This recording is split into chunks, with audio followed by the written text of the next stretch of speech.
Howdy, Aggies. Welcome back. You're listening to the Aggie Central podcast where we are drinking all the maroon Kool-Aid anytime it's available. And it's in abundance right now because fall camp has started. And in just a few short weeks, we are going to be beating the hell out of Sam Houston State. Now, look, that's an 11 a.m. game, so you need to start hydrating now. Like yesterday, it's going to be hot, but it's going to be hella fun. Can't wait for the season to start. In the queue tonight, I'm going to be talking about my season prediction. I can't give you the whole thing tonight, but I'm going to give you the first half, all the way up until Alabama. Okay, so just tell you right now, it's going to be spicy, like putting death sauce on a burrito on game day. So we're also going to look at which players might have a possibility of cementing themselves into Aggie lore. We're going to take a look at some of the records that we have right now and which players are currently making those records or have a possibility for doing something. And then just look at some of the old ones that we've got. It's kind of fun, and I've learned some things as I've looked at those. So it is going to be full of maroon Kool-Aid. I got a big picture like you get from the Dixie Chicken, so get your cup ready because I'm going to be trying to pour into it all night, okay? Again, if you haven't, like and subscribe. We live in a like and subscribe type of world, a share and comment type of world. I'm okay with that. I have no problem with that. If you want to do one or the other, please, by all means, do that. That would make me plenty happy. But I'm not here for the charity clicks and the charity likes and subscribes and all those kinds of things. I want you to be here because you're enjoying the content and it's engaging. And if you do the charity stuff, then I don't get better. Okay? So I think that's pretty close to an Aggie core value as it gets, because we don't want anybody to lie, cheat, or steal. And I want to grow this thing in the right way, not buy off of fluff. I ain't here for the fluff. Jimbo's not here for the fluff, and neither are you, hopefully. But enjoy. If you like it, subscribe. Share. That helps out. Biggest compliment I could get is for you to tell me, oh, you and so were talking about it word of mouth. That's a bigger thing for me. Had that compliment this last week. Appreciate you for sharing it. The person who did, you know who you are. It really helped prop up things, and so those are ways you can help me out if you want to help me out that way. But I want to earn it, and that's the way it's going to be. Okay, so we'll do this thing the right way. One more thing. Tell me where you're coming from. Where are you listening from? Are you in East Texas? Are you in South Texas? Are you in the Panhandle? West Texas? Are you even in Texas? Are you in Australia? Where are you listening to? I even think, did we have somebody from South Korea in the comments? Tell me where you're at. Tell me where you're at. I'm in DFW currently, and in about 3 weeks I'm going to be in Aggie land. So if we can't do anything, hopefully this gets you and connects you from those places to Aggie land. So before we talk about this season prediction, it would be worthless probably to not talk about fall camp update to start with. And along with fall camp update comes Jimbo Fisher's press conference. We had one last week, had another one today. Take you through some of those, what my takeaways were. Going back to last week, I think this happened Monday or Wednesday. Might have been after the first practice on Wednesday, I think. Jimbo mentioned in particular that Zune had a COVID. He said he had a COVID, not had COVID, but had a COVID. I just thought that was interesting. But so he's been held out. I've been told he is back at practice today. And then I was watching film, and so he wasn't there, and that made sense once I re-listened to it, right? I also did not see Foster at practice in the short clips. Now, that was the short clips that I'd been able to see, which is not much, practice 2-3 hours long, 2-minute clip. What can you take from that? Just, you got to be careful with those kinds of things. So, not to get up in arms, battered Aggie syndrome can easily creep up on us very quick. But Foster was not there. Been told he's back. He's on the sidelines today. He's back in shorts. So, maybe something was going on. He might have been a little banged up. I'm not sure. I'm not really that worried about it. What is interesting to think about then, just going off a quick situation, if that happens, who would back that up? And it looks like Wyckoff would probably be running, in that spot and he's going with the 2. So if Foster goes down, Wyckoff, very capable guy, and step right in there, right? And then for Zune, it looked like Aki was there. Okay, so we know what he can do when he plays, and he's been a little in and out, but it seems like the confidence is there from the coaches. So that's an interesting one to note. Again, not real worried about it. Zune's back. I imagine we'll be getting Foster back here pretty quick. These guys are going to get banged up. Don't need to get worried about it, okay? So they're tough, and they know how to play with, some of the bumps and bruises that they're going to get. A couple things I noticed from the fall camp film that I have been able to see, which again is limited, but urgency is very noticeable. Very, very noticeable in camp so far. I don't see people slouching, you can expect these kinds of things out of the first 2-3 days. I get it. But I think the urgency is there. And we're probably going to talk about maybe some bulletin board material that hopefully will hold through fall camp a little bit later. And but I think that urgency is likely to stay at a high level. A couple of standouts that you would not have thought of right off the bat. I mean, I have said my piece and been my lovingly critical about some folks, but Jalen Jones looks fast. He looks quick. His feet look maybe better than I've ever seen them. Brian George looks crisp, a guy we haven't seen since early last season. I think did he go against Kent State or Colorado maybe? He's looking very crisp. Evan Stewart is on a tear. The guy's going to get balls thrown to him. I don't know how many. It's going to be a bunch.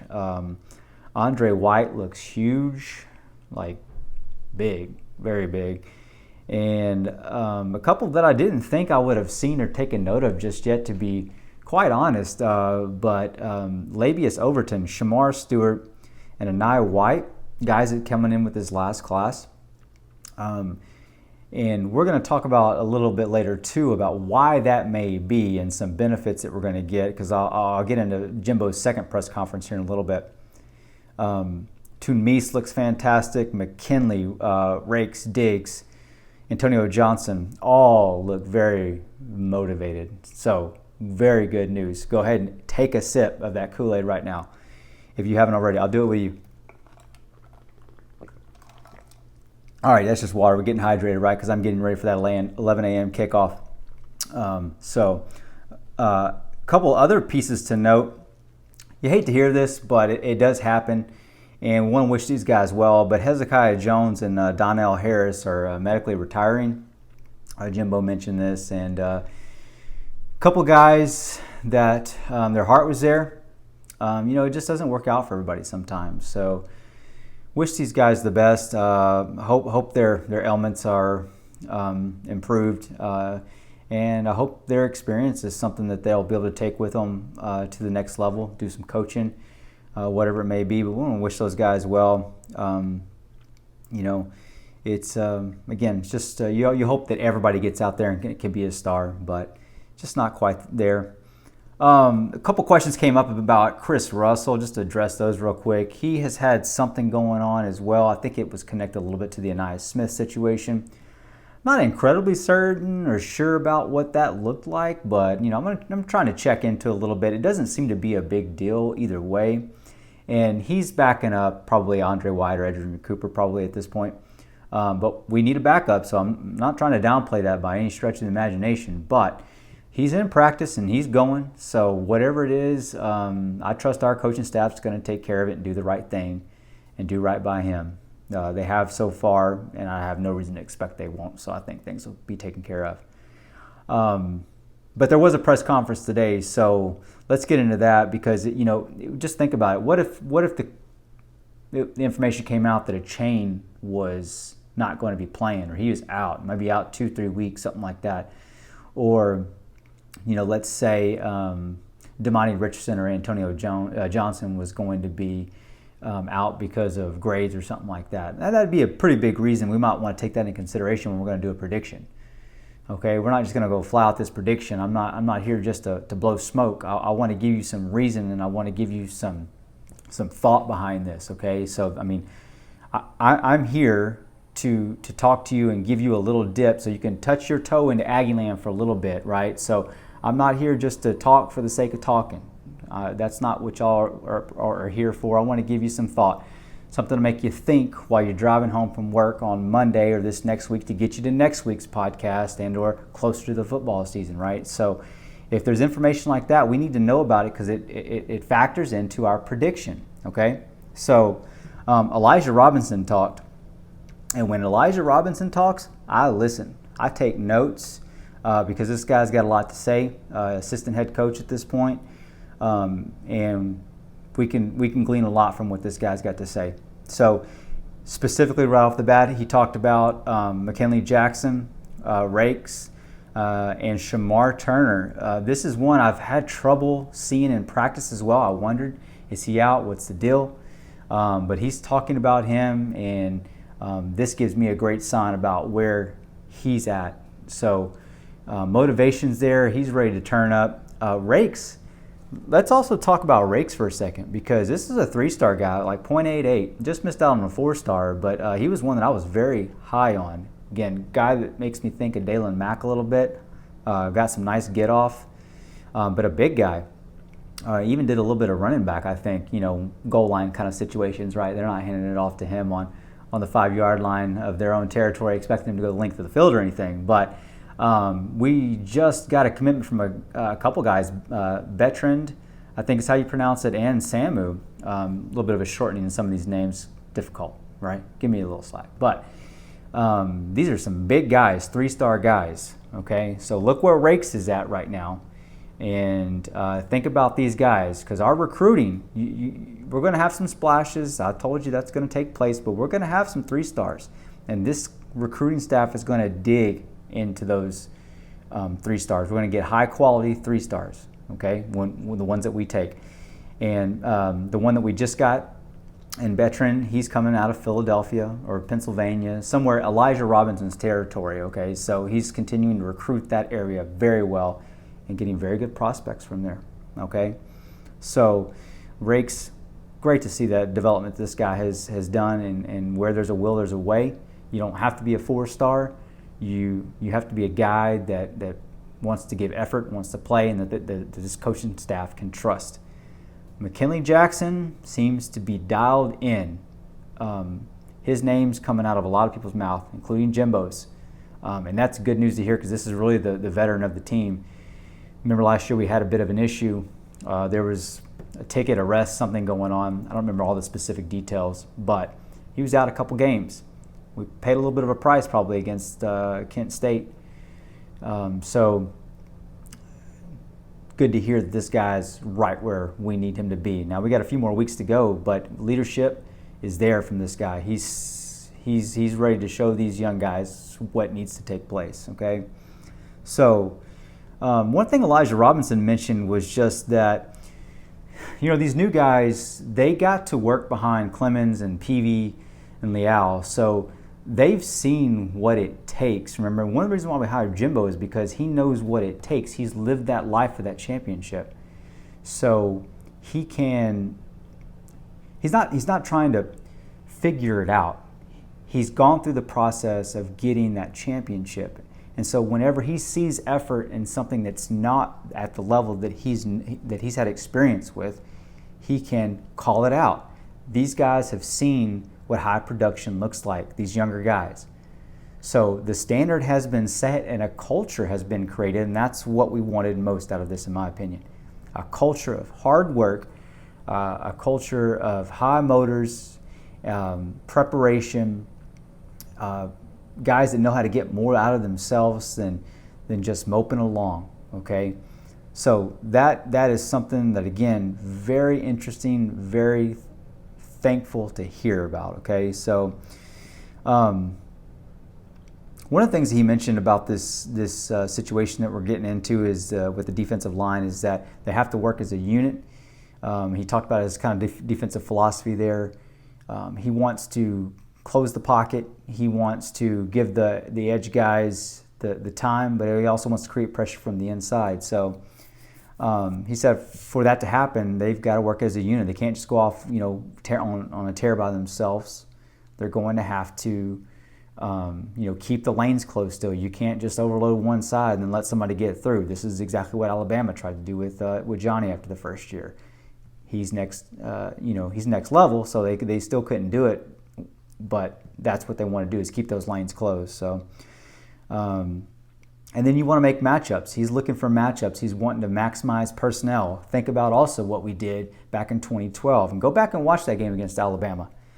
Spencer Neely was playing nose tackle that game, and he's only dialing in at that time around 295, 298, I think. So what is he doing getting in the backfield? And he did it quite often because he was cross-facing on the center, and he was getting on his shoulder faster than that guy could make it work. And that matchup was a big factor in that game. He got in the backfield more than Alabama's had somebody get in the backfield, especially if that thought of caliber type of player. But Spencer was quick, he was a hard worker, and he had a motor like you've never seen. So where those things exist, we can maximize their potential. So getting on to Jimbo. Jimbo is something else.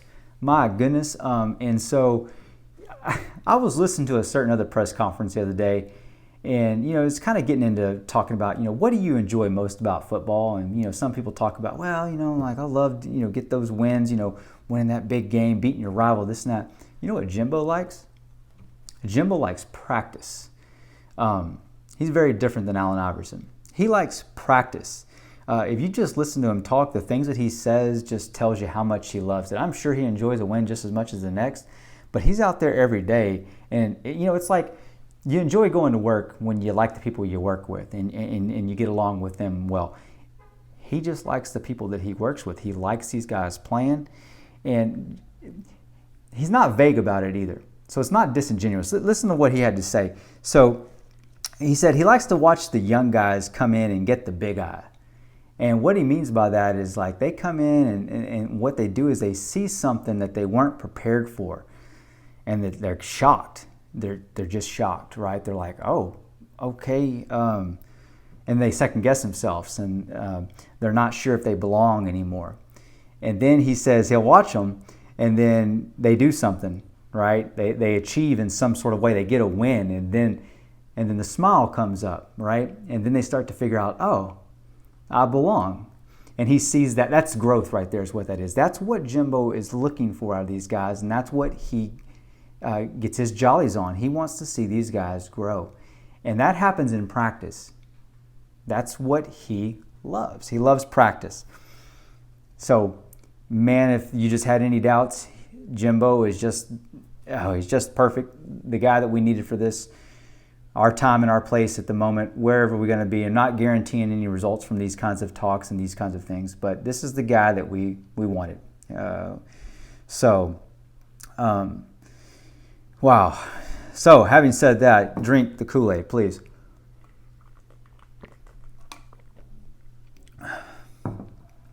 So, another thing Coach Fisher mentioned was that the players are responding really well to Durkin.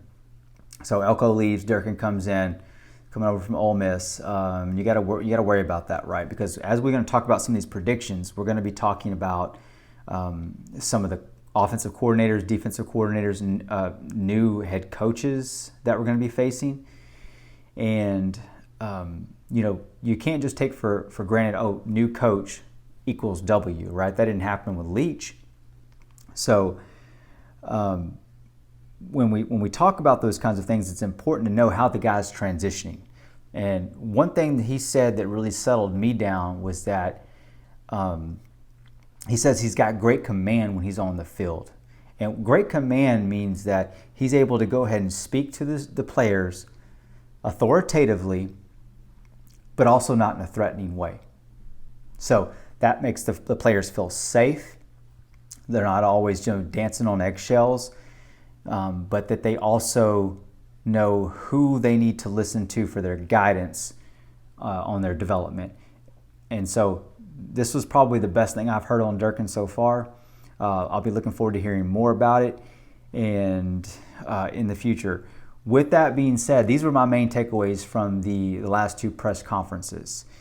And I wouldn't really there's nothing of huge note, nothing that makes me want to take a step back and say, oh man, I'm really second guessing this now because of that.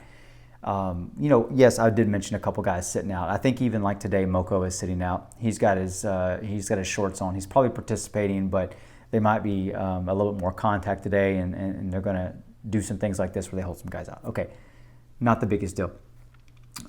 So nothing major is coming up. This is very, very good. So